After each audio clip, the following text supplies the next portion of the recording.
Hello everyone, commerce ట్యుటోరియల్స్కి స్వాగతం. ఈరోజు మనం current developments in management practices గురించి తెలుసుకుందాం. సో ప్రీవియస్ క్లాస్లో మనం హ్యూమనిస్టిక్ మేనేజ్మెంట్ గురించి ఆల్రెడీ తెలుసుకున్నాం కదా. So current developments in management practices. So management అంటే ఏంటో మనం ఆల్రెడీ డిస్కస్ చేసాం. ఈ మేనేజ్మెంట్ ప్రాక్టీసెస్ ఏంటి అంటే ఈ మేనేజ్మెంట్ ప్రిన్సిపల్స్ ఆఫ్ మేనేజ్మెంట్లో ప్రాక్టీసెస్ ఏం ఫాలో అవ్వాలి.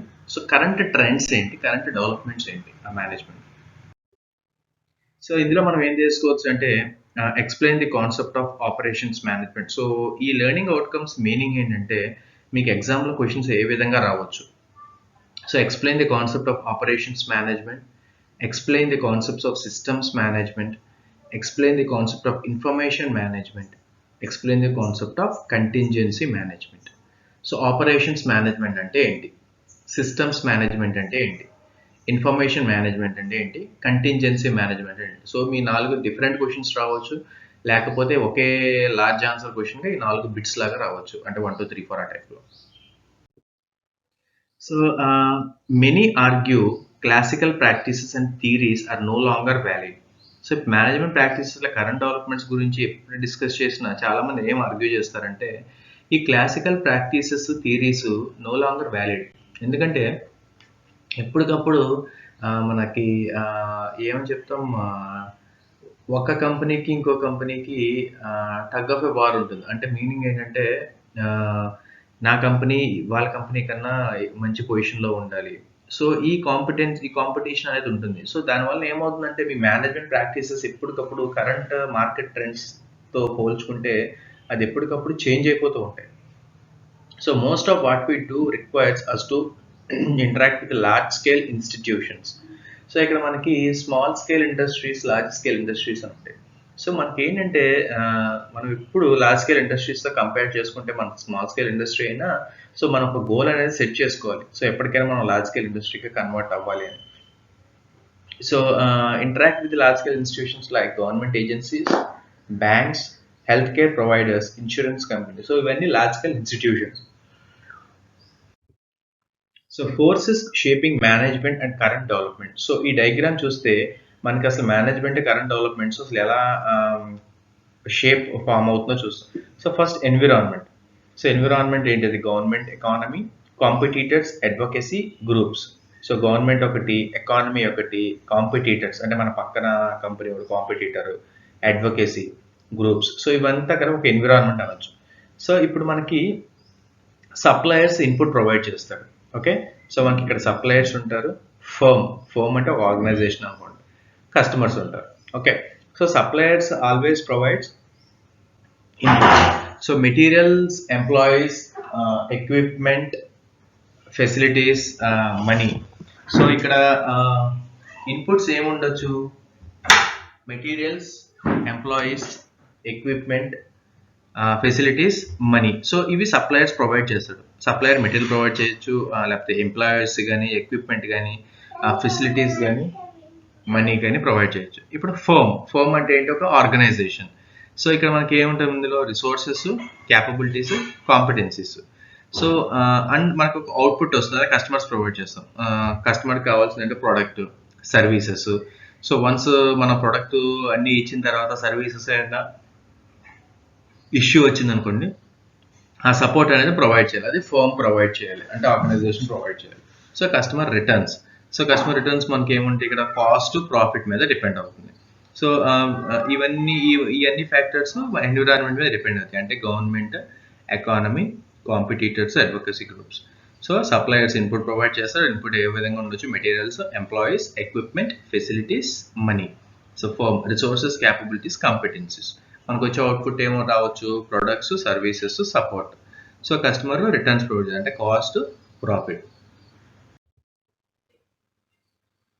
So face of change rate of progress into 2 every decade. So change rate, progress యొక్క రేట్ ప్రతిసారి ఇంటూ 2 అవుతుంది. అంటే ఇప్పుడు ఫర్ ఎగ్జాంపుల్ నాకు 100 ఉంది అనుకోండి ప్రోగ్రెస్ రేట్. సో నెక్స్ట్ కల్లా 100 ఇంటూ 2 200 అవుతుంది. ఓకే, అంటే every decade. So every 10 years ఒకసారి. So technology primary factor driving change. Okay, so ఎప్పటికప్పుడు టెక్నాలజీ మారిపోతుంది. Globalization, increasing ease of flow between countries. So ఇప్పుడు గ్లోబలైజేషన్ ఏంటంటే ఇప్పుడు మనం ఒక ఇండియా గురించి ఆలోచించేప్పుడు గ్లోబలైజేషన్ అంటే మొత్తం అన్ని కంట్రీస్. సో ఫ్లో అనేది ఒక కంట్రీ నుంచి ఒక కంట్రీకి మనకి ఇంక్రీజ్ ఉంటుంది అనమాట. Diversity, tremendous resources to organizations, different perceptions, experiences and strengths. So social expectations, అసలు ఏం expectation, would provide goods and services society required. So సొసైటీకి కావాల్సిన గూడ్స్ సర్వీసెస్ ప్రొవైడ్ చేస్తున్నామా? సో ఇలాంటి మన క్వశ్చన్స్ మనం ఫ్రేమ్ చేసుకుంటే మనకి సొల్యూషన్ అనేది దొరుకుతుంది. So current developments in management, so becoming more specific with formation of disciplines. Okay, so ఇక్కడ మనకి ఏంటంటే మనం ఒకటి డిసిప్లిన్ పెట్టుకోవాలి. అంటే నాకు ఈ మార్కెట్ ట్రెండ్ బట్టి నేను డెవలప్మెంట్ అనేది ఉండాలి. సో నేను పర్ఫెక్ట్గా ఆ డిసిప్లిన్ తగ్గట్టుగా నేను నడుచుకోవాలి. Also becoming more general, so managers are given a tool box, not step by step procedure. So ఇప్పుడు మన స్టెప్ బై స్టెప్ ప్రొసీజర్ ఉండొచ్చు, కానీ దానికన్నా టూల్ బాక్స్ ప్రొవైడ్ చేస్తే వాళ్ళకి ఈజీగా ఉంటుంది. అంటే వాళ్ళకి లైవ్లో వాళ్ళకి ఈజీగా అర్థం చేసుకోవచ్చు. Operations management, so concern with physical process involved. So ఇక్కడ ఏంటంటే ఫిజికల్ ప్రాసెస్ ఉంటుంది ఆపరేషన్స్ మేనేజ్మెంట్ అంటే. So concern with physical processes involved. So initial product design to incorporate features. So ఇక్కడ ఇనీషియల్ ప్రొడక్ట్ డిజైన్ మీద ఫోకస్ చేస్తాం. So manage supply chain, so supply chain management ఉంటుంది. Okay, so దాని మీద focus చేస్తాం. Work with marketing, sales. Okay, so marketing sales రెండింటి మీద work చేస్తాం. సో అది operations management. So operations management అంటే ఏంటి? Concern with physical processes involved, అంటే initial product design to incorporate features, manage supply chain, work with marketing and sales. So information management అంటే ఏంటి? Depends on accuracy to make decisions. అంటే information గురించి ఉండాలి. అంటే collective information, preservation, అంటే ఏదైతే store చేస్తామో స్టోరేజ్ ఇన్ఫర్మేషన్. సో ఏదైనా ఇన్ఫర్మేషన్ గురించి ఉండాలి, అండ్ దాట్ టు ఇన్ఫర్మేషన్ యాక్యురేట్గా ఉండాలి. So systems approach to management, so gets feedback from the market in two ways. So ఇప్పుడు మనకి మార్కెట్ నుంచి ఫీడ్బ్యాక్ తీసుకోవాలి, అది రెండు విధాలుగా వస్తుంది. సో ఫస్ట్ వచ్చేసి రిసీవ్స్ రెవెన్యూ గురించి, receives information on how well organization is doing. So direct information from surveys. So survey మీద కూడా డిపెండ్ అయ్యి కూడా మనకి ఇన్ఫర్మేషన్ అనేది రిసీవ్ అవుతుంది. సో ఒకటేమో రెవెన్యూ మీద, ఇంకోటేమో receives information on how well organization is doing. So next వచ్చేసి focuses on whole production process, usually split by specialties within company. So ఇక్కడ ఏంటంటే హోల్ ప్రొడక్షన్ ప్రాసెస్ ఫోకస్ చేస్తాం, usually split by specialties with in companies. So companies are open to environmental influences. So environment influences కూడా చాలా impact చూపిస్తుంది. So political instability, economic conditions, consumer taste. So consumer ఏది కావాలో దాని మీద depend అవుతుంది, economic conditions మీద డిపెండ్ అవుతుంది, ఇప్పటికప్పుడు మార్కెట్ ట్రెండ్స్ చేంజ్ అయిపోతుంది, పొలిటికల్ ఇన్స్టెబిలిటీ వచ్చినా మనకి ఇష్యూస్ రావచ్చు. సో ఇక్కడ మనకి must be able to detect change and respond effectively.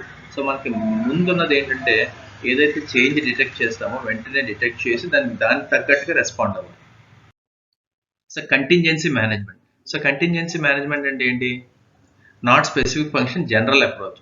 So general approach ఉండాలి, అంటే ప్రతి సిచ్యువేషన్ యూనిక్గా ఉండాలి. Every situation recognized as unique. Managers must adapt to match situation. So managers ఏమవుతుంది, మనకి సిచ్యువేషన్ ఎప్పుడు ఎలా వస్తుందో మనకు తెలియదు కదా. సో మేనేజర్ కూడా ఆ సిచ్యువేషన్ బట్టి యాక్ట్ చేయాలి. దాన్ని కంటింజెన్సీ మేనేజ్మెంట్ అంటాం. So might include industry in which company operates. Okay, so class activity. So దానికి ఎగ్జాంపుల్ మనకి అమెజాన్ అండ్ మేనేజ్మెంట్. సో ఇక్కడ మనకి హిస్టరీ మేనేజ్మెంట్ గురించి తెలుసుకున్నాం కదా. Principles developed during industrial revolutions are still practice today. So మనకి ఒక అమెజాన్ రివ్యూ చేద్దాం. సో ఇక్కడ ఏమవుతుందంటే Amazon prime. Okay, so Amazon prime ఏంటి? సో మనకి జనరల్గా మనం నార్మల్గా బుక్ చేసుకున్నాం అనుకోండి, ఒక 5 days 6 days డెలివరీ అవుతుంది. అమెజాన్ ప్రైమ్ ఏంటి? మీకు నెక్స్ట్ డేలో 2 daysలోనే ఫాస్ట్ డెలివరీ అవుతుంది. సర్వీసెస్ కూడా మనకి ఈజీగా చేసి పెడతారు, మనకి చాలా బెనిఫిట్స్ కూడా ఉంటాయి. సో దానివల్ల అమెజాన్ ప్రైమ్ ఉండటం వల్ల ఏంటంటే మనకి ఆ మూవీస్ కానీ ఇలాంటివి చూసుకోవచ్చు. అంటే మార్కెట్ ట్రెండ్స్ బట్టి అసలు ఎంత పర్ఫెక్ట్గా మనకి చేంజెస్ వస్తున్నాయో మనం ఇందులో చూడొచ్చు. అంటే మనకి సిమిలారిటీస్ చూడొచ్చు. మేనేజింగ్ ఏ మోడర్న్ టెక్నాలజీ, ఇంత ముందున్న టెక్నాలజీస్ మనం సిమిలారిటీ చేసుకోవచ్చు. అంటే దానికి example Amazon. So Google and management. So Google కూడా ఎంత పర్ఫెక్షన్ అయిందో మనం చూసుకోవచ్చు. సో మనకి ఏది సెర్చ్ చేయాలన్నా గూగుల్ సెర్చ్ ఇంజిన్లోనే సాధ్యమవుతుంది. అంటే ఇక్కడ మన కన్సర్న్ ఏంటంటే మేనేజ్మెంట్ కరెంట్ ట్రెండ్స్ మీద ఎలా చేంజ్ అవుతుంది. ఓకే, సో కరెంట్ ఎప్పటికప్పుడు మనకి చేంజెస్ జరుగుతున్నాయి, దాన్ని బట్టి మనం అడాప్ట్ చేసుకోవాలి. సో మేనేజర్స్ కూడా కొత్త టెక్నాలజీస్ని అడాప్ట్ చేసుకోవాలి. సో ఇది మనకి మన కాన్సెప్ట్ ఇది. So I hope you understood the concept. మా ఛానల్ కనుక మీకు నచ్చినట్లయితే లైక్ చేయండి, షేర్ చేయండి, మా ఛానల్ని సబ్స్క్రైబ్ చేసుకోండి. సో మా ఛానల్ ఫస్ట్ టైం చూస్తున్నాడు, సబ్స్క్రైబ్ చేసుకోండి.